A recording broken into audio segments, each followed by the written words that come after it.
just to start off with, this is Pankaj Kapahi. He's a researcher at the Buck Institute, and he works on aging. And he has generously decided to join us to just kind of answer some questions and talk about his research. So is there anything that you want to lead off with? Could you just explain the format to me a little bit? Well, so... And who's everyone else? Could they all introduce each other, or how does that work? Sure. I mean, we're just a bunch of enthusiasts here. So, I'll admit some more people.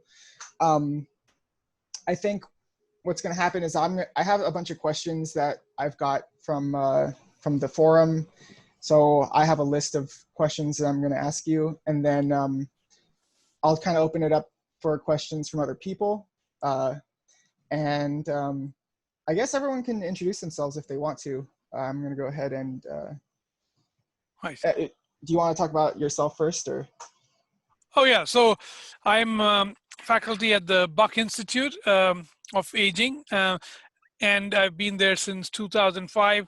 I did my PhD in England studying why different species have different lifespans, and after that I moved into studying how cellular stresses determine lifespan, and then I worked with Seymour Benzer to work on a model organism to study aging, because it's not as tractable to study aging across species, because it becomes more correlative.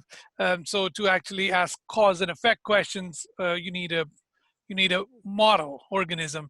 So the flies live only about 60 days, and worms live only about 20 days. So since then I've been doing genetics in worms and flies to understand mechanisms of aging. And recently, a lot of the work over time, the things that we have found, in my postdoc, I identified that TOR was a key mediator of the effects of dietary restriction. And that's now work that's translated all the way up to humans now. And similarly, now we're trying to find other pathways and examine its translation within my own lab. And some of the things we're finding is that very conserved pathways that we study in worms and flies are turning out to be also important for cellular senescence. So I am also collaborating with Judy Campisi on some of these projects. And recently my lab's been interested in the last 4 or 5+ years on the role of advanced glycation end products, which accumulate in diabetes and with age as a driver of age-related diseases as well. All right, sounds good. So, and I think that you also do a lot of like related stuff to metabolism. It's not just metabolism. You're kind of exploring little offshoots of how other systems connect to metabolic control of aging. Right. So so we study, primarily the one common core question that links most of the projects in the labs are how nutrients influence aging or age-related diseases.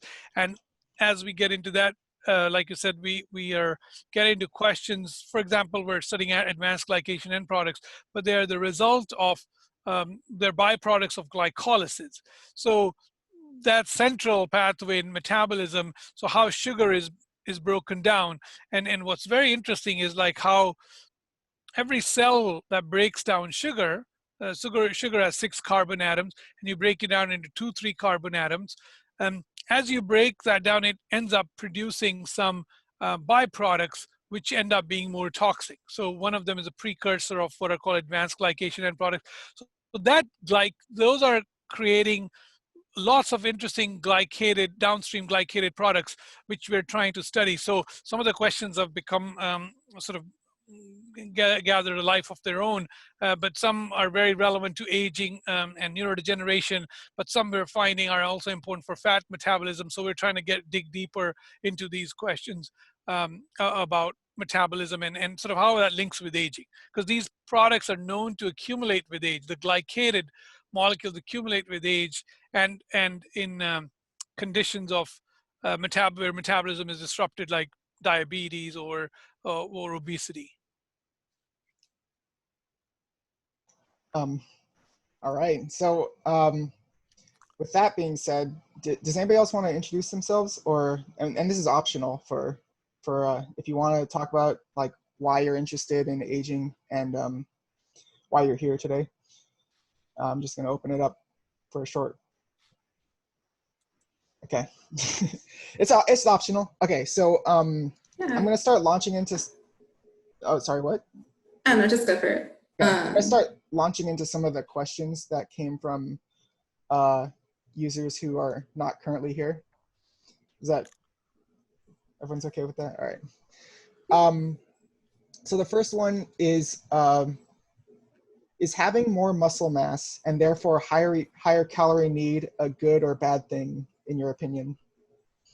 It's a very interesting question. We've recently found, we just published our paper study in flies where we looked at 150 different strains of flies and asked how do they respond to diet restriction and how does that affect lifespan and how does that affect age-related changes in physical activity. Mm-hmm. And so I think this paper sort of sums up my thoughts and that's how the data came out, but I think it fits well. So first of all, one observation is that diet restriction didn't work for all flies. It worked for, let's say, in our case, worked for 75–80% of the flies got a lifespan extension. 75–80% of the flies also improved in their physical activity decline with age. So that slowed down. So on average, you see that. What's very interesting is in the same individual strain of fly, there wasn't necessarily a correlation, right? So that means dietary restriction could improve. So the idea is that this is going to personalize medicine. So let's say we all try diet restriction in this forum, and some of us might benefit in different ways than others. It may not be universal benefits, and it's not going to be the same extent of benefits because everybody is set differently. The genetic makeup is different, which means you will respond slightly differently to things, right? So that's what was very cool about this sort of fly experiment. There are 150 strains. So, and some may not even respond well. So if you're already, especially flies that were already living long, it seemed like they don't necessarily benefit further by diet restriction. So they already had a genetic makeup of a fly that was doing well. So the percentage improvement was not as strong. Whereas we recently published, for example, a model of gout in flies, or if you have certain genetic mutations which, for example, predispose you to certain diseases, diet restriction is hugely beneficial, right? So that's a variation we're saying. So now, then looking at physical activity, something very interesting, we find different mechanisms are going to come into play for diet restriction to sort of help, for example, in terms of your muscle mass, right? Or in terms of your gut health or other tissues. So the idea is, so one good thing that came out of it is that if you look at all the different strains, well, they got some sort of benefit. 99% got some sort of benefit. Either they got improved physical activity or they got improved lifespan, right? So that's a good thing, right? So that means generally you're going to get some benefits. Now, it also means, well, you may not, your health span could improve in many ways, and it may or may not translate into lifespan. So the question about, coming back to the muscle mass question, so I think it's true maintaining muscle mass will prevent this sort of, so there's a genetic, I guess, so there's aging mechanisms in play that make us lose muscle mass with age, right? And there are ways to overcome that, as most people are familiar with sort of exercise and sort of keeping the right sort of nutrition. But from what we've seen with the TOR pathway, it's important not to have a meal that is very rich in protein. So this is going to sound very counterintuitive. Surprisingly, very surprisingly, when you eat less, you don't lose muscle mass as often thought, right? So we've done this in flies, and it's actually apparently seen in mice and also humans. What happens is the animals become more active, right? But their muscle mass muscle is not the first tissue to shrink. So what happens when you're doing diet restriction and I'm not talking about malnutrition, I'm talking about sort of healthy level of sort of reduction of calories that makes you more active, what you see is an improvement. So some tissues will shrink more, like so the reproductive tissues shrink more, for example, in the fly, right? But interestingly, muscle mass is maintained. And the reason, sort of perplexing, but the reason is obvious. The reason is the animal becomes way more active. Because what's happening under diet restriction is you're looking for food. So you become more physically active, and that translates actually into something very interesting, a beneficial effect on the muscle mass. The muscle doesn't shrink like it does in cachexia. So it might be even a protective mechanism in place that prevents this age-related decline. So I think having good health and nutrition and sort of keeping this both exercise and keeping your diet optimal, so it's not very rich in protein and fat or carbohydrates, could be all beneficial in actually maintaining muscle mass. So this idea, bodybuilding is a very different thing. Because bodybuilding, you're trying to simply build muscle mass, but as anybody who does it will tell you, you don't exercise, it drops rapidly, right? And that's not what we're talking about. We're talking about something that you can sustain and maintain for a longer period of time. And for that, it seems like diet can also play a role in addition to exercise. Does that answer my question? I think it does. I think that from what I gather, a big part of it is that you're talking about a dietary restriction coming from a partially like maybe on the edge of obesity, sorry, coming back down into what is the ideal healthy range, rather than coming from a healthy range into starvation mode, where the muscle actually does atrophy. That's different from, you're talking about a reduction that causes a greater level of activity, which then leads to building of both muscle, but also a reduction of calorie. Right, and there's no question that the muscle then definitely talks to other tissues. So muscle is a big sink for inflammation, right? So that definitely protects you from that. And another thing that's also very important is, with age, the likelihood of falls and fractures goes up. So maintaining good muscle mass and muscle tone is going to help you avoiding fractures and stuff. Yeah. That's good. All right, next question is, what are your feelings about the importance of gut microbes as part of the overall anti-aging strategy? I think all these systems are connected, like the muscle, the brain, the gut, the liver. So you've got to, what is interesting is when you do diet restriction, it seems to be coordinated effects on different tissues, right? So which seem to be beneficial.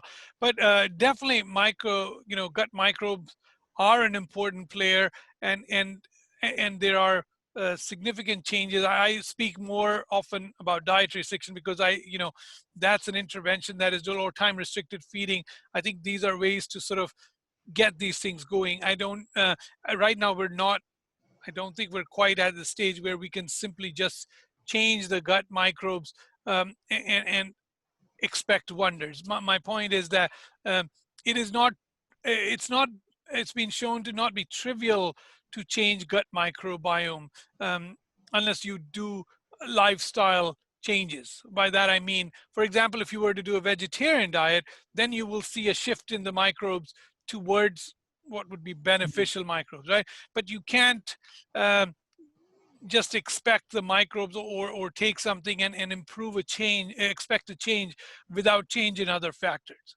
So again, it's interesting that it's just like, I would just consider it as another organ. Basically, even gut microbes there's your gut, and there's this organ with a significant mass and effects that's also part of you. The best thing I've heard about that is sort of vegetarian diet apparently is best at promoting the microbes that are generally beneficial for us. Yeah. Okay. Let's see here. That kind of answers the next question, which was, can you suggest some foods that support good microbe levels? Yeah. And like then, you know, and that's, so it's very interesting and it's very plastic. For example, the interesting anecdotes I've heard, like uh, like Japanese people are good at breaking down seaweed, so they have the gut microbes that can break down seaweed, whereas a mhm, normal person would eat seaweed, it would just go through. It's not nothing's mhm, happening. So you've got to, it takes time for the shift to take place. right. Yeah.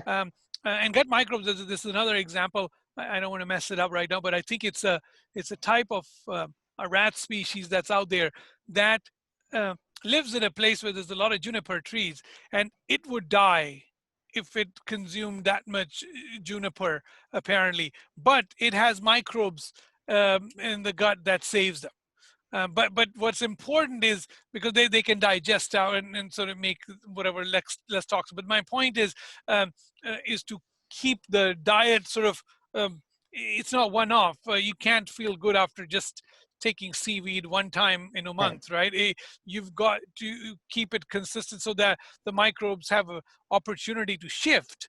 And once, so what happens is by putting, you know, they're called commensal organisms. They're eating with us. I mean, one way to think of it is they dine with us. So what you put into your body is going to influence their population, right? So that's where it becomes even more important to think of what you're putting into the body is how that's going to change the microbes. And then if you want them to be you know, to stay there sustainably, they need to be nourished, you know, regularly. So that's where the diet, what you feed in, is very critical for that composition and how that would benefit for the rest of the body. Yeah. Okay. So next question is, recently glycine supplement, this is a very specific one. Recently glycine supplementation was shown to increase lifespan in worms in a manner dependent on the methionine cycle. Mice are also affected by an unknown mechanism thought to mimic partial methionine restriction. What are your thoughts on what's going on here? I don't have anything, so I don't know much about Okay, glycine no problem. supplementation. Yeah, Um, methionine restriction, I can say that's just amino acid restriction. Which there are many ways to do restriction of diet, and it's right now I think what I would say is like something that's much more practical and doable in people, and I'm practicing is time restricted feeding, which mm, is, you know, 16-hour or more if you can do sort of essentially staying clean out. I think we could discuss more of that and the role of circadian clocks, and that I'm more familiar with that. Um, and some of these diet restriction methods share the mechanisms, but that's you know, someone, you know, a doctor put this, you know, it'll make sense. It's always easy for humans to take something more of than try to tell them, okay, don't take this and that would benefit you. So mm, I would more in the other camp, the latter camp. We have to think of ways what should we cut and how, and make it simpler than taking more of things which are complex to understand. mm. So um, so I don't know. So that's what I would think is you know, think of ways that often it's putting more of things that's shown to be damaging than adding stuff. Yeah. Okay. Um, the final, oh, I think there's two more questions from the forum. So what area of research outside of your own are you most excited about? Outside of my own, um, I am getting interested in an area of research which I think is, well, it is fascinating, is the aging of the eye. And I found some really interesting studies out there that are Google's been involved in as well, is to actually take retinal scans, and they can, with the retinal scan now, predict 50 plus diseases. Um, and what's been remarkable, though, even more remarkable, so that's retinal diseases. So they use, what's amazing is so every clinician will tell you, like, you know, they're trained to look at the back of the eye, but everybody gets something different from it. So there's no uniformity to this, right? But Google has actually taken all these images. We're talking about hundreds of thousands of images, and trying to understand and use sort of um, artificial intelligence-based sort of approaches to break them down. So some of the things they've so like that are published are like, so their scans can now tell 50 plus diseases. They can tell if a scan is from a male or a female, which doctors can't right now. Wow. The other cool thing is it can predict the age of a person plus minus 3 years. The scan, the algorithm is good enough to actually get an idea of how old you are. So so the other interesting study they published is they showed that the scan was also good at predicting cardiovascular risk. So I think this is a fascinating area for many reasons. One, we think just like we mentioned, the gut, the muscle. I think the eye, aging of the eye is also a very important area, especially, you know, especially if you think from a clinician's point of view, the, you know, think about the three most common, 2 or 3 most common ailments people come to a geriatrician with. You know, nobody comes to them and say, well, I want my lifespan extended. They're coming there. Just, do people want to guess what are the most common problems they would be asking? Sure, like we can open it up. sensory things like vision and taste and touch and hearing. Exactly. Yeah. So it's not what he told me was vision was one of them. The other one is just physical activity. But you're right. I think sense of touch and sort of hearing loss and also is there, but it wasn't in the top 3. And the other one's urinary continence. So these are the things that bother. And I think this would the other senses would come after that. So I think it's important to think of age-related changes in these senses just as much, because that's what really impacts the quality of life. So I'm that's why I'm very interested in this area of research. And like I said, there's this really cool tool with the retinal scans that you can sort of understand that. And what you're talking about, loss of, change in loss of smell is being shown to be very important for other neurodegenerative diseases. They're thinking that these changes in that and sleep patterns might preclude like changes to maybe an interesting way to sort of predict what's going to happen later on to a person. So I think these are interesting questions. I mean, how other systems age, and I think it's tractable is what I feel, more tractable than you would think. And if we paid more attention to that, it's a healthier way to live in a way. You'd have a better idea of what's happening to you. Yeah. Nice. So the final question is from the forum is, do you have any predictions by 2030 of any significant treatments coming out that could reverse damage in humans? I think there's I should say there has been significant progress in the last 2 decades. You can see there, at least in model organisms, we can make big effects, right? And I think there are a lot of challenges in putting this in people, but I think, I don't know, the way I've been thinking is it's going to be if you break down the problem into sort of aging of systems, it might be practically more feasible. You know, it's not going to be easy to do a clinical trial to see what extends your lifespan, but it is definitely easier to do a clinical trial to reduce loss of hearing or improve, you know, age-related decline of physical activity or vision. So I think I think we're going to see changes and improvement. But I do have to say there is a problem. I think this is a bigger problem than any scientist or any person in the firm can solve. But I think it's a much bigger issue, and that is, how do we run this whole thing, right? The problem is the way the health is monetized is treating sickness, right? The way our system is set up is to treat sickness. So all the effort, well, it's a sad situation. That's why a lot of the efforts, all the minds are going to work on trying to,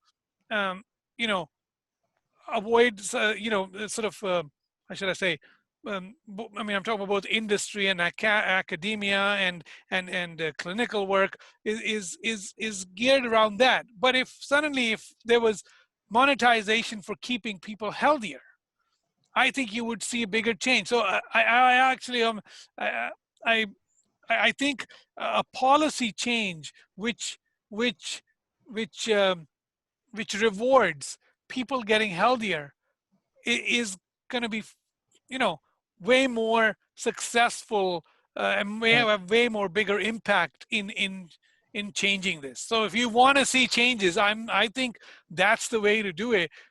To make that, you know, you have to change the system. Our system is such that we want people to get a disease, a diabetes, and then fix it. Our people system is not to say, okay, let's get optimal health, and if we could reduce your doctor visits, then that would be a victory. That's not how our system is set up, Right. unfortunately.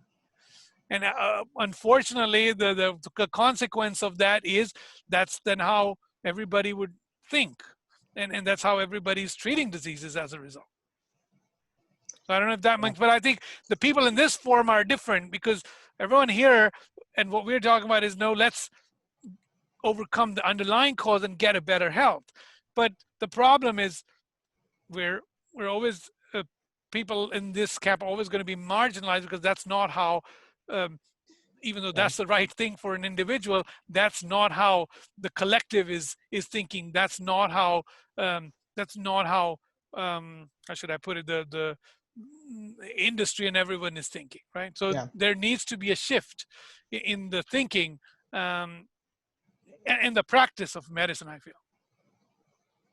I don't know. I'm very interested to hear what other people's views are on this. By the way, this is not something something I think about, not something I do. I'm not an expert, but I'm very interested in seeing what people in this forum think about this.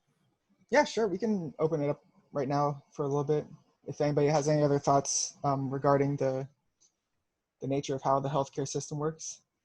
I was actually curious, like, was it challenging to kind of get people to, look into anti-aging research? Like, Absolutely, right, absolutely. So I remember when I was an undergraduate, I could not find a lab that studies aging, right? So I was in England, and I had to go quite far to Manchester to find, there was only a few groups doing it at that time.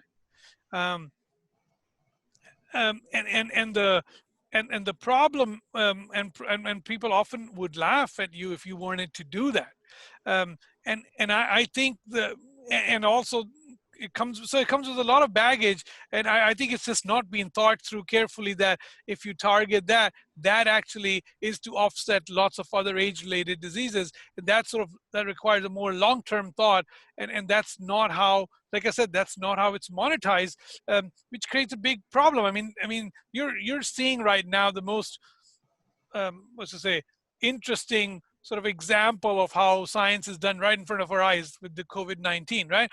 And at the end of the day, for example, recently, without giving examples, sorry, at the end of the day, whether you're going to get tested or not, whether you're going to get vaccinated or not, it's becoming a lot dependent on whether your insurance is going to pay for it or not, right? So it's very complicated to do, to sort of think of better health and monetize it in the right way. I mean, the government, unless the government and industry are coming together to sort of say, no, we are here to really improve the health of the people, it's not, I don't see, I think the effect's going to happen in a much gradual manner, I would say. So I had one question, and then I'm going to open it up for other people to ask questions. So personally, I'd like you to speak to circadian rhythm and I guess the time-restricted feeding that you mentioned earlier. If you had more. So I think I used to have a slide deck actually on that. Let me see if I can pull it. Do people want to see some slides, or? Sure. Yeah, I have an interesting. Yeah, I gave a talk on. Sorry, I wasn't prepared to use that, but I think it's only 10 slides. So let me share that. Sorry, give me a minute.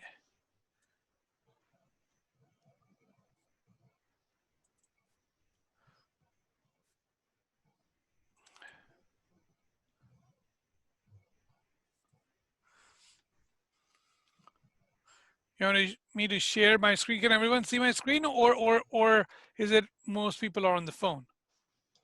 I don't see your screen. Yeah, are Oh, you I able haven't to shared do- it yet. I was wondering Okay. if I should share it. Yeah, you can do that. Okay, so I can't share. It's disabled right now. Aaron, would you Disabled. give Let's me see permission here. to share it? How do we do this? Oscar. Enable. Go into meeting settings. Meeting settings. And we have like at least like 2 people in here I personally know are very good with technology. I'm a music teacher. I teach with Zoom all the time. Yeah, we all had to deal with this over the past few months. It's brilliant. Oh, let's see here. Is that at the bottom somewhere, or what's going on? Is that the bottom left? Multiple participants can share simultaneously. Security? Security. Allow participants to share screen. I think Yeah. that's enabled. Can you try it again? Manage participants. Oh, there we go. I think it's working. Yep. Oh, sweet.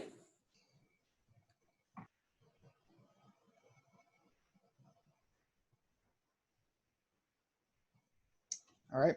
Oh, sorry. I think you're muted. Pankaj. Okay. Okay, can you hear me now? Yes. I was on mute. Yep. Sorry, I was on mute. Yeah. Okay, so here's the buck. Okay, so sorry, slide's not moving. Let me try another way. Oh yeah. Okay. So we discussed this. How does it affect? This is like the earlier experiments. How caloric restriction of 40–50% in calories extends lifespan, but also reduces weight. And the question is, is this really work in humans? And the jury is still out, because it's not been that easy to do trials. But as you can see, there's a number of studies showing health span benefits, including short-term memory, for example, and slowing of several diseases. But this one, I think, is the most interesting data. That's more a prospective study of 500,000 people. What it does is it shows on the x-axis the risk of death from any other reason except smoking. And on the y-axis, you have the different BMI. And the idea is, if you have a very high BMI, that's most likely because you're overeating. It's an assumption here.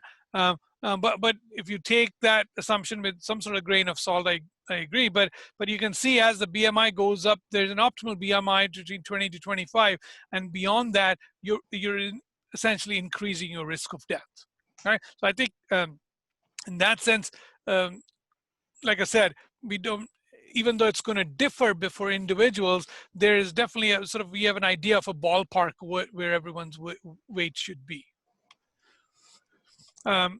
What diseases are slowed by caloric restriction? As I was saying earlier, I think this is a really important area to target, because the problem is there's no money for this for any company. I mean, you're just telling people, all business, that yes, by eating less, you're going to go to the doctors less. So pretty much it cripples all businesses. And so that's why I think it's the most understated thing there. But personally, if I was to tell you that most of the researchers I know who are in the aging field, somehow I feel they maybe hear this again and again, and they're seeing this. I feel that they take good care of themselves, and what I've seen over time is a lot of them have, if they were ever overweight, they had lost weight, or someone like me who loves eating would have put on a lot of weight, doesn't put on as much weight because I'm aware of the dangers. So I think this And this, I've been talking to some lay people. Why isn't this more prominent? I think it goes back to the same problem. This is not how our medical system is set up. It's set up to tell people to stay on the couch, and that one day there'll be a pill for you to make you better. And then that's a problem. But as you can see, several diseases could be helped by dietary restriction, especially top on that cancer and heart disease and neurodegeneration, the biggest killers. Sorry. Why is there an obesity epidemic? We're all aware, but it's sort of interesting. I like this slide because it's important to think of the systems, metabolic systems in place have been there in us to deal with food scarcity. So what happens is something very interesting when suddenly our standard of living has become very high, and we're all eating like, royalty now, so that we get some of the problems that we weren't accustomed to before. And I think so this is sort of important to think also in terms of interventions and some of the genes we think of as well, like why do some people get diabetic? And it's very interesting, some of those genes actually that are important for diabetes would actually give you an advantage if you were in a forest and we were all in the wild, because it would help them survive better, because they would store fat and they would help them survive better. But now under conditions of constant access to food, the same sort of genes that were protecting you actually become detrimental. So this is important to think, sort of rationalize what's happening around us. Could you mimic caloric restriction by taking a drug? Yes, but I can tell you that I have not seen any drug that is as good as doing the caloric restriction itself. But I want to just say that principally, this is how I did some of the initial work. I was in my postdoctoral work. TOR is a well-known player that is conserved from plants to humans in sensing nutrients and then turning nutrients into more biomass, essentially, right? And the idea is when this is active, you're in the reproductive mode, and when you inhibit TOR, you go into a survival mode. And the idea is you can just pharmacologically or genetically break this link or sort of tune it down, and then you don't get the same sort of nutrient conversion to growth or cell mass or cell size, and that seems to reduce neurodegeneration, extend lifespan, and lower cancer. And as a result, rapamycin is multiple trials, including for COVID-19. The TOR inhibitors are also being used as a way to sort of slow down the risk of immune immune dysfunction with age. So why should I fast? And I think the easiest way to understand that time-restricted feeding and fasting is this. In the fed state, your insulin is high, your glucose is high, you're burning glucose and you're storing fat. And this is, insulin kind of becomes an important player here because keeping genes in these pathways, high glucose, high insulin, these are the ones that have been shown now consistently across species to shorten lifespan. So or in other words, the best way to extend lifespan is to tune down your insulin signaling and glucose signaling pathways. So caloric restriction works just by restricting glucose as well, or restricting amino acids as well. So in the fasted state, what's happening is your insulin levels are low, your glucose is lower, and instead of burning glucose, you're now burning fat. And this is something my lab's worked on a lot. We want to be in this state where you're burning fat. You're constantly, the body is in a state where it knows how to burn fat. And this is what you can achieve both by fasting and to some degree, and also by exercise when you do the sort of what I call the longer endurance exercise. So the idea is that, so one of the interesting concepts I like is that fasting can actually give you some of the benefits of exercise, without going through all the physical activity, because metabolically you're doing the same thing. And here's something I think I really like, sort of a sort of diagram which explains why time-restricted fasting works, given what the background I've just given you, right?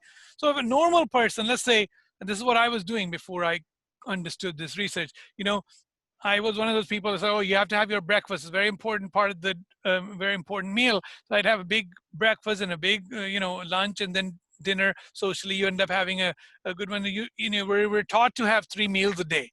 By the way, there's no what should I say? There's no real biological reason for this, but that's how, this is become part of our human culture. It's not necessarily there in all societies, but where somehow this is becoming ingrained in us, right? The 3 meals of the day, and I have to say this has been changing, which is very interesting, because earlier this was important, and supper used to be the end, and it's changed now, and you know, our dinners become heavier and heavier, and at the same time we're saying breakfast is a very important part of the meal, most important meal of the day, and if you do both of them, you'll see why that's a problem. So now, so you're going through this, and what you're seeing here in red is the spikes in insulin. Every time you take a meal, you get this insulin, and then you're not, in the red part, you're actually burning fat. You're storing fat, right? And in the green, you're actually burning fat. And you can see only happens at night, right? When you're having these 3 meals a day and snacking abundantly, right? So this is what happens when you switch to an 8-hour eating window.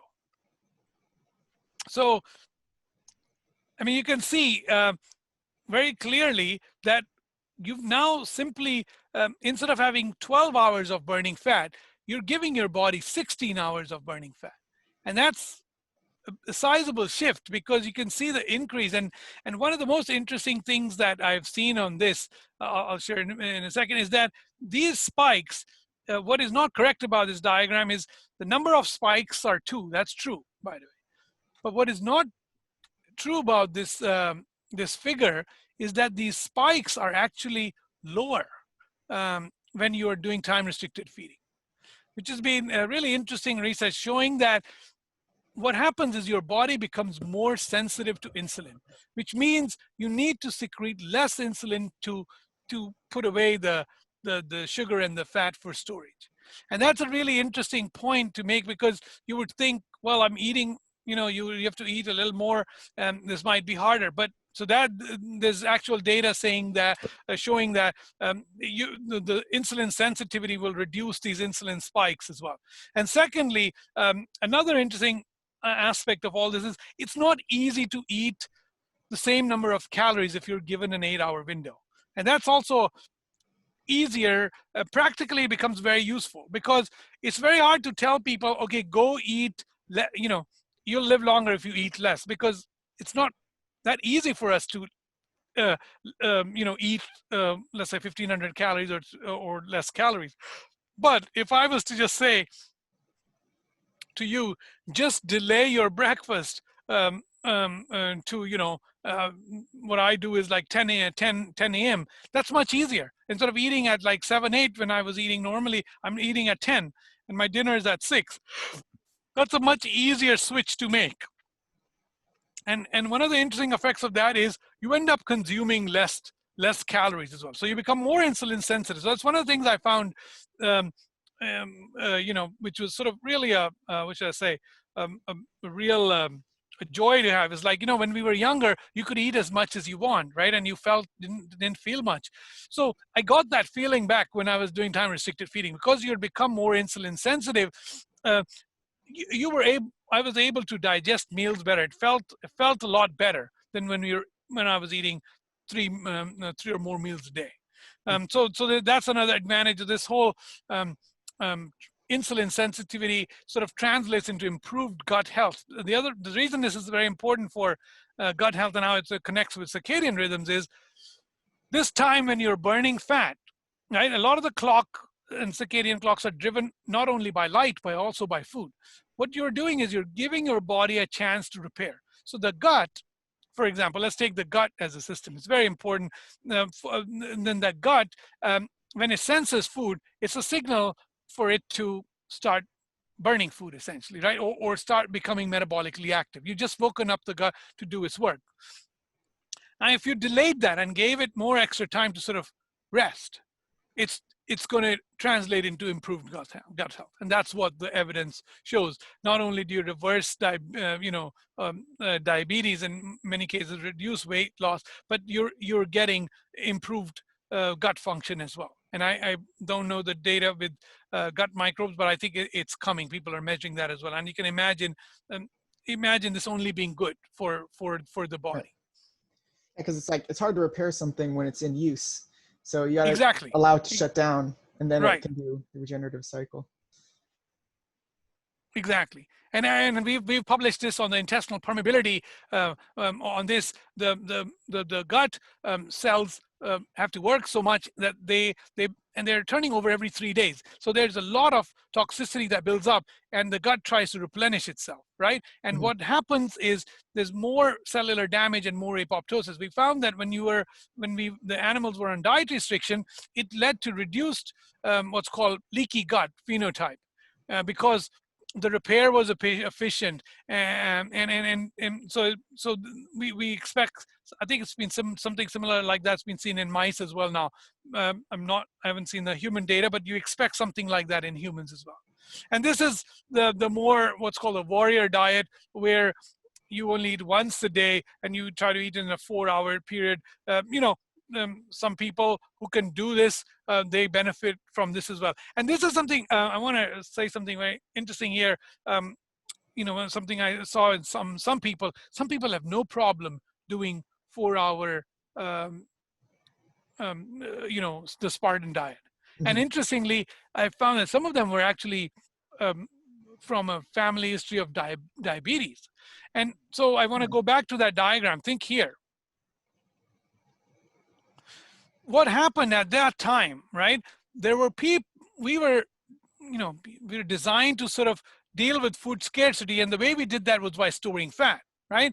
Now, that would not be a problem if we were burning it down regularly, right? So I think some of those people are actually quite metabolically quite active. They only need it once a day, and they can actually then store the food and replenish it. But when they're fed all the time, it becomes a huge problem for them.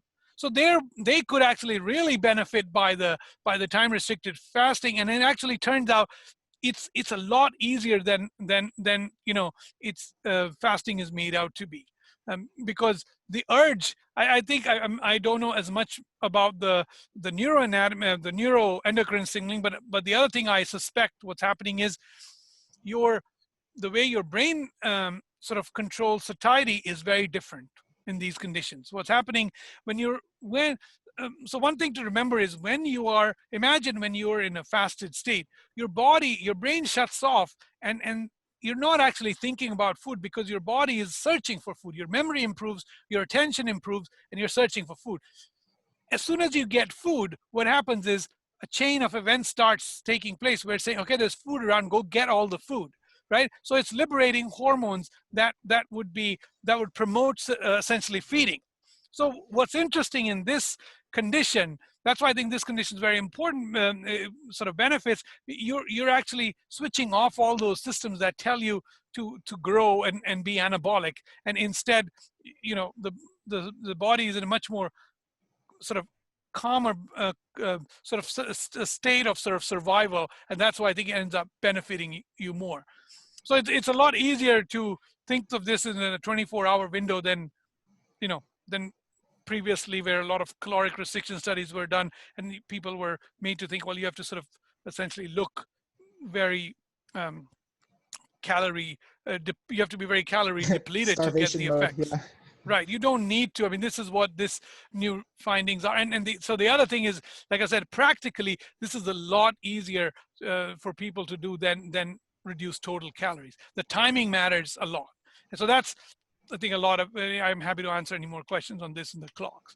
And so, how can you burn more fat? There's lots of ways. Again, people's favorite way is to eat more of something else that would help you burn fat. But I think the best way to think of it is by cutting down the food, and doing the intermittent fasting is the best way for you to sort of break down fat, and also then pay attention to what kind of diet you're eating. So make it more more complex carbohydrates, low in carbohydrates, low in free sugars, less snacking also helps, because the more you're snacking, the more you're sending this body the signal that it's it's not breaking down fat, then it's just using the sugar that you're giving in.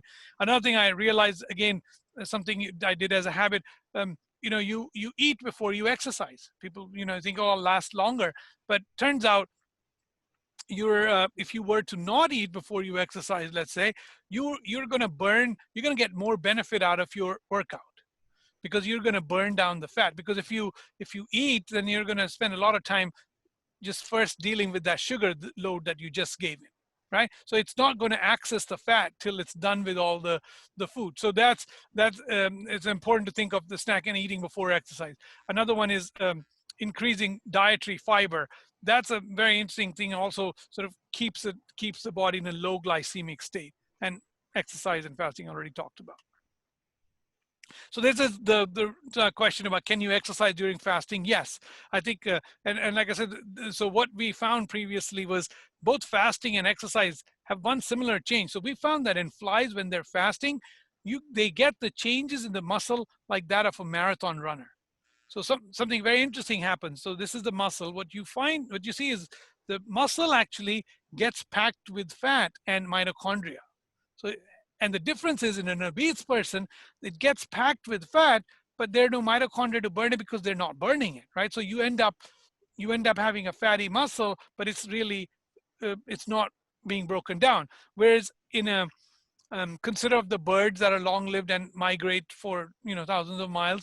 Think of the marathon runner. This is called athlete's paradox, because they found that marathon runners actually have more fat in their muscle, and the reason is they're using it to sort of generate to sustain the long race that they're going to do. So so this already sort of touched upon this. When should I eat? So I just want to say that here's some of the known clinical benefits out there. I think most of them are backed by human clinical studies. There's a reduction in the insulin level after you eat, which is, like I said, means you are sensitive to insulin, right? Which is here. Beta cell function is improved. Fascinatingly, blood pressure is lowered down, right? That's definitely a very good indicator of sort of improved cardiovascular health. Reduce oxidative stress. And this is a really interesting one. They've done these studies in obesity, and time again, people find they actually are less hungry. So, this is what I was telling you about, how the best way to eat less calories is by reducing that time, the window. Even in people that basically, if they were eating like between, let's say, 10 to 4, the urge to eat in the evening is really not there. It's a matter of habit. And I feel now, after, I've been doing it for almost 10 years, it's a matter of training. Previously, you would get hungry, you would just reach out for the refrigerator and get something. You say, oh, I feel hungry. And why should my independence be curtailed? But if it's a matter of sort of you build this into your lifestyle, that, I'm not eating after sunset or, after 6, 7 o'clock, you find it's a lot easier to practice than you think. This is just a cartoon. This is a study we published on the role of circadian clocks in burning fat. And the cartoon is supposed to represent the fly on the dietary section on the right has a long windy road, which was supposed to represent improved circadian rhythmicity. All these things are under rhythmic control: blood pressure, insulin sensitivity, all that. And we find that under dietary section, you see bigger troughs and peaks, whereas in a rich nutrient condition, it's sort of more static, and that leads to a shorter death in like 40 days versus these animals can live up to 60, 70 days. And we're now seeing something unpublished, I'll say, is like improved eye function as well. So what's the difference between burning sugar and fat? Why is it important to burn sugar and fat? So it's paradox. It's sort of, in some ways, it's very paradoxical. I mean, they're both sources of energy, and why is one better than the other? And I think this question hasn't been quite well answered, but we're trying to get at this. This is some of the new stuff we're trying to get at. We're trying to understand why sugar burning is bad versus fat burning. And one of the ideas is, when you burn sugar, you make more of these glycated products I was telling about. You create more of this, the proteins get glycated, lipids and DNA all get glycated, and they end up being more toxic. And interestingly, when you're burning fat, it seems to be a cleaner fuel. So these are one of the things we're working on now. So like I said, when glucose splits into 2,3 carbon atoms, you produce this very reactive metabolite called methyl glyoxal, which can bind arginine, lysines, and lipids and DNA and form what are called advanced glycation end products. Advanced means they are irreversible. So they've gone past a point, they end up cross-linking. You can now reverse them easily, and they cause a lot of cellular stress and dysfunction in cell. And this has been tied, ages have been tied with a number of diabetic complications and dementia, but we think it's also relevant to age-related disease. All these incidents of all these diseases sort of also associated with increased age. Yeah, so with that, I'll finish, and that's what, this is my lab. I want to thank for all this amazing work they're doing. Just when the COVID hasn't stopped us, I mean, they're still going to the lab. We're going 2 different shifts, and you know, we're finding interesting things. There's a lot more to discover than we anticipated. Yeah. Thank you. I have a number of questions for you if you have time. Sure. Yeah. So first up, earlier you were talking about the microbiome and how it takes time to adjust to change diet. Have you looked or done any work into microbiome seeding, such as right? I think that I've methods? not done any work. I've seen the work. What I read was the seeding isn't trivial. The maintenance of the bacteria is just as important. So, of course, let me give you an example. Like if you've got bacteria that live on cellulose, right? Or let's say seaweed, essentially, the best example that I've come across is you could seed all the bacteria you want to burn to eat seaweed. They're not going to be there in your body if you don't eat the seaweed. naturally. Right? So the seeding has not been as effective as people thought. It needs to be accompanied with a sustainable change in the lifestyle, is what I understand. Seeding can have an effect, but I'm saying it's human microbiome is not as easy to manipulate as one would think. But I mean, this is early days. I mean, I'm sure there are going to be better ways coming with time. There's potential definitely to do this, but we need to right now, as things stand, I think I'm just saying dietary change is a good way to do it. Yeah. So if a person eats seaweed for 2 years, would that seed their microbiome? Oh yeah. That's the way to do it. That's why Japanese people have the microbiome to break the bacteria to break that. And that's interesting because I think I've wondered about that myself. Like, how did that happen? But maybe I'm just thinking, you know, it just gives different bacteria a chance to grow. And we have such a complex. The other thing that's been found again and again is healthy people. They have more diverse microbiome, which means I think also just having more variety of foods and all that will, essentially then give a chance for different types of microbiome and the right ones to sort of grow. Whereas if you're eating let's say you're on a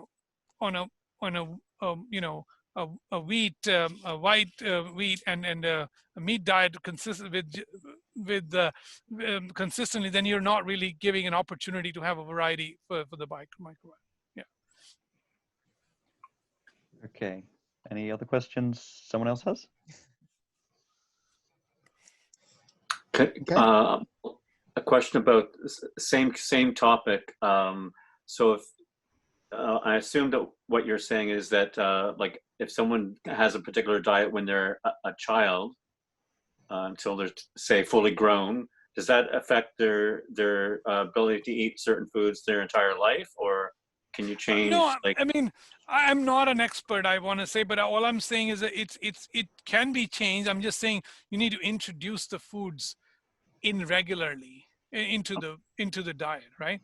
And you know, there have been studies, very interesting studies, also on the effect of how maybe it's all related to all this. Like there was one study with 1,000 people given different sugar sources, carbohydrate sources. Now we don't all produce same sort of spike in sugar, interestingly. And it might be a lot to do with the complexity of the microbiome and the other things that are going on there, right?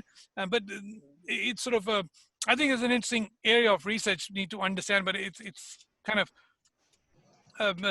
you know, people are getting to it. But the whole role of how different diets would play into this might be all I'm saying is you have to think of more sustainable ways to keep the microbiome. Just because if you put the right one type of bacteria, it doesn't mean it's going to stay there. It disappears quite rapidly is what's been found. I have another question I just found from someone on Reddit.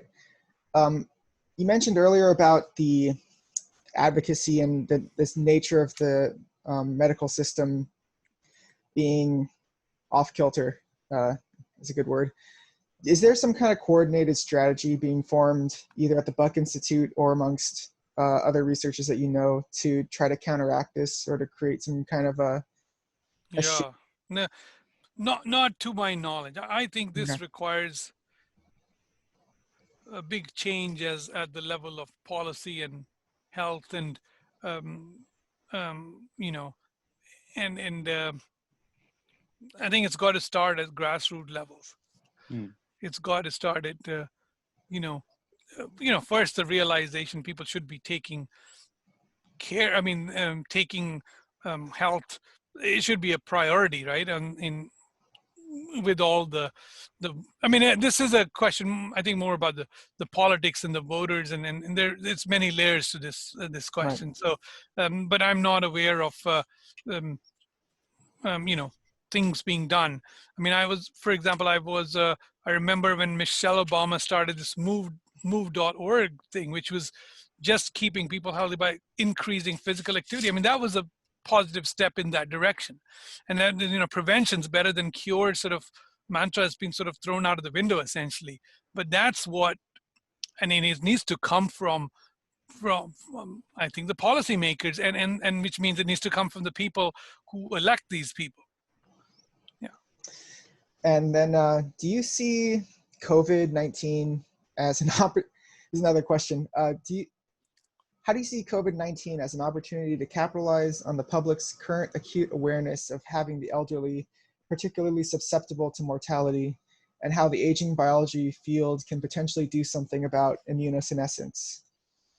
I think that the question there is that COVID generally affects people who lack a functional immune system. Right. That's due to immunosenescence. And right now everyone's freaking out about COVID. Yeah, I agree. I think one of the things it's done is this has made the people acutely aware how fragile we are. And you know, and like many people have said, first of all, we've gone through, if you look at our history, we've gone through epidemics like this before. It's just that the internet makes this much more, you know, everybody can see what's happening in every part of the world now, right? And that's what's new. But we've had localized epidemics and some that have killed even more. And so we know, and this is not going away. So the point, you know, so to be more prepared about this is critical. You're right. And aging, you're right. Aging is going to play an important role in any sort of immune compromisation of the immune system. So if there's any other last questions, or okay. I have several. So on that topic, have you done any work, or do you know of anyone who's doing any work on building a unified standard or unified standards of aging biomarkers?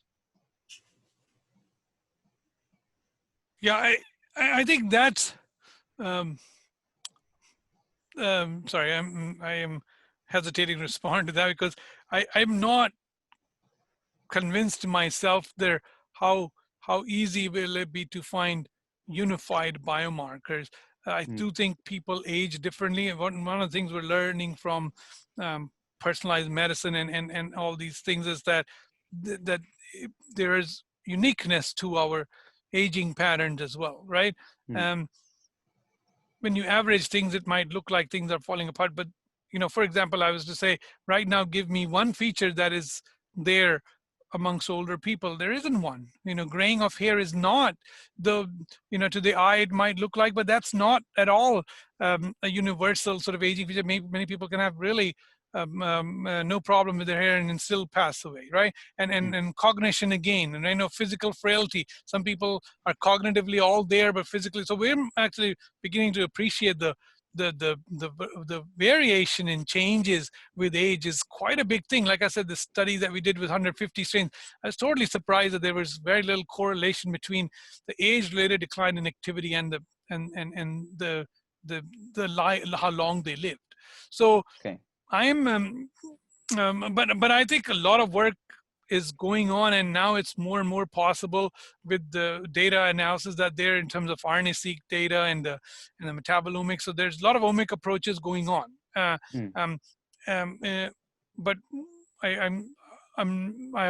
they're not agreed upon markers, but I think cellular senescence markers are being studied in that context, that at least where you're starting and you've got a handle on some a source, and then you can ask what are the signatures of that. Isn't inflammation? Right, that's what I mean. Cellular senescence, Okay.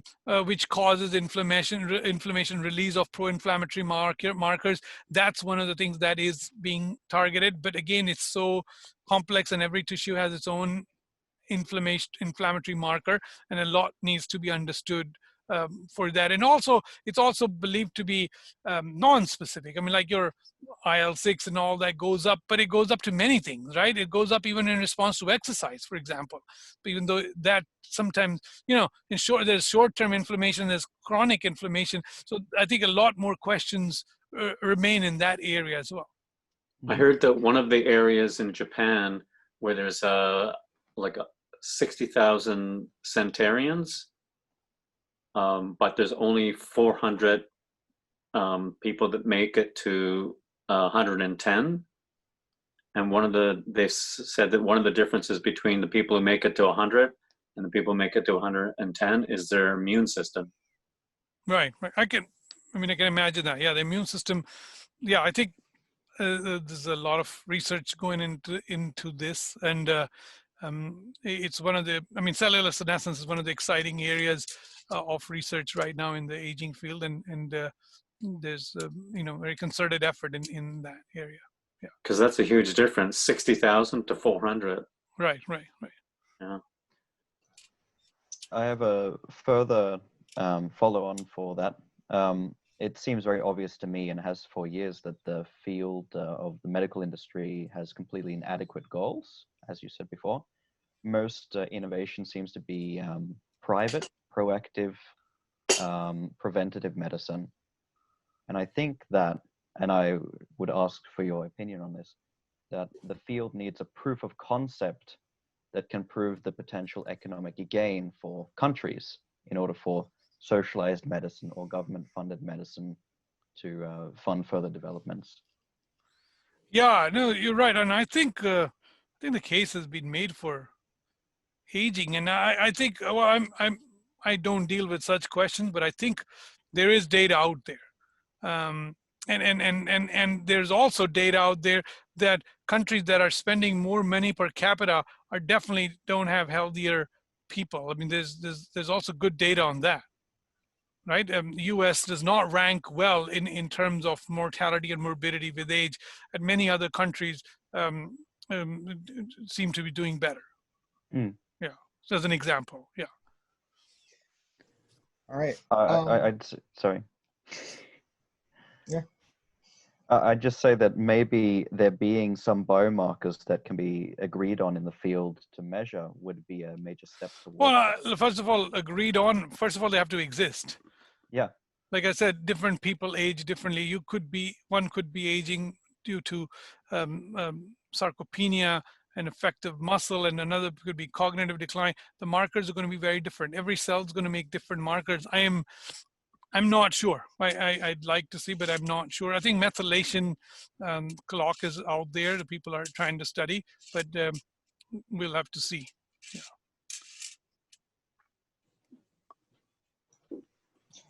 Out of curiosity, how has aging research have been received by the medical community? in a way, like, do they take it seriously or do they just sort of? Yeah, I think that definitely it's being taken more and more seriously now. Yeah, I'd say especially in the Bay Area, you can see it's sort of an epicenter of aging. There's a lot of interest in the industry because I think they're seeing that there's an appetite amongst people. I think the people will change it, right? If the people are ready to embrace, and people are saying, well, we want this, we want a healthier life, then I think it will have to happen. So I think your research is mostly based on like the Bay Area, like UC Berkeley or UCSF. And I know there was like a lot of startup companies like QB3 or, you know, Y Combinator that do a lot of collaborations with biotech companies, like both the academia and private companies. And maybe I want to ask, like, what is it? Have you had any experience like working in that community? Yeah, and so what's your question? I guess, like, is it, you know, like, what has it been like? Was it, are people generally collaborating? There's growing interest to form startup companies, and there is definitely a lot of the interest in this. I don't know, it's growing exponentially, one way to put it. Okay, and so, like, I guess maybe I just want to say, like, I'm not quite sure, like, how well received is anti-aging research just yet, because it seems like a little bit of a hit and miss depending on who you're talking to, in a way. You're right. I think we need credible discoveries to come out, which you have to translate into things. You know, some of the things that are out there, like dietary interventions and all that, because of their you know, lack of being monetized, I guess, I think are not, it's still what doctors would say, it's common sense, but it's not, we haven't come up with a way to sort of, I say we haven't come up with a way as a species to deliver it to en masse, essentially, right? Deliver en masse, because we're doing it for people who are aware, do it, I think, and people who are not aware are the ones who are getting sicker. How should they be encouraged to take some of these things on, right? I think I think this was interestingly put to me by a person who worked in medical insurance. It says the way we are doing, the reason this is not going to, things aren't going to improve, is that we've convinced the public that there is a pill waiting for you. And I think till that attitude remains, I mean, this was their point, that why would people get off the couch and do something about it, right? They're just saying it will happen. And when something happens, you will take care of it, right? So it's not helping, everyone's not working together to make it better. It's more like, you know, you can see now with COVID-19, right? Everyone's working together, and now it's clear, you know, the masks is the best vaccine. I mean, you got to put on a mask. You can't say, no, I don't have to do it, and when I get sick, I'll get better. I mean, that's not how it's going to work, right? Now, why would you take that risk? But the same thing has to be thought of in other diseases as well. Same thing has to apply to diabetes. Same thing has to apply to smoking and everything, right? You can't say, let me do all this and fall sick, and then miraculously I'll be saved or something. Okay. So on that note, I kind of want to, it's kind of getting to the end of this. Is there any last minute questions or comments? Yes. Okay. Maybe one more. I'm a fan of Dr. Longo's fasting diet. Yeah. I've been doing it for probably 8 years. And I try to do a 5-day fast 4 times a year. Maybe I probably make like rigorously twice a year. Yeah. And then sometimes I try to do it like every season. Yeah. I'm also like a marathon runner. Yeah, you look like in good shape. Yeah. Oh, thank you. I'm thinking about switching it to twice a year. You could try the time restricted feeding. You can keep that every day. I try to do that as well. Okay, well, you're doing a lot then. You've done. Yeah. There is some diminishing returns behind the point, I think. Yeah, I think of that as well. Yeah. Actually, a specific question I have is, I noticed that my flexibility improves after a 5-day fast. Oh, wow. Is there any research on flexibility and fasting? I am not. No, I don't know much about but I think it's to do with this. Like I said, the what we've seen in animals become way more active. So it would translate into that as well. Yeah. So there's nothing about autophagy, like how autophagy yeah, that's might, definitely activated as well. Yeah, it's just I just haven't seen flexibility per se as a question someone's studying. Yeah. Okay. Right. Thank you so much. Okay. Yep, thank you. Thank you. And very much. So the final question for you is, for people who are enthusiasts or who are just generally interested, how can they support your lab or your research? What can they do? I think what I understand is the buck, you can. Can they donate directly to you? Can they, or right? I think it can be done through exactly. The Buck Institute accepts donations, and it can be donated to a particular lab. Yes. Okay. Yeah. I don't think any lab refuses donations for research. I mean, our work is dependent on philanthropy, so it's yeah. Okay. All right. I think thank you very much. Yeah. That's it. Yeah. Thank you for your time. Yeah. Thanks for showing up. Thank you for your time.